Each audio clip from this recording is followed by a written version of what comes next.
More than 100 cover photos for Vogue magazine. Shots of cultural icons like Pablo Picasso and Marlene Dietrich. Irving Penn is a giant of 20th century photography, an era which saw dramatic advancements and an elevation of the medium into art. Penn had an extraordinary career. When he emerged out of art school, he went almost immediately into the magazine world, and he worked for almost 70 years for Condé Nast. And his access to many of the famous subjects came through the magazine itself. The Centennial Exhibition, which just opened at Berlin's CO Foundation, was organized by New York's Metropolitan Museum of Art and the Irving Penn Foundation.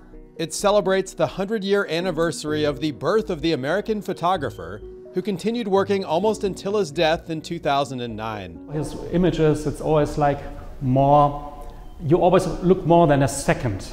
It's intriguing. You don't just walk by. It's something, a deeper level in the work, and he is a master in still life, in portrait, in so many areas. The show features prints made by Penn himself, as well as the actual studio backdrop he used for almost 60 years. There's also a recreation of one of his most famous backgrounds, where visitors can take pictures of themselves using smartphones. After its debut last year at New York's Metropolitan Museum of Art, the Centennial went to Paris before coming to Berlin. It will be on display here until July before moving to its next stop, Sao Paulo, Brazil. But Penn photographed far more than just famous people in his magazine work. His portraits of unknown people, as well as objects, are equally captivating. The pictures are filled with beautiful composition, equipoise, balance, symmetry, but it's also very dynamic. And what he forged in his work, and it's part of his innovation, is this sense of the pictures are like still lives, even if they're portraits of individuals.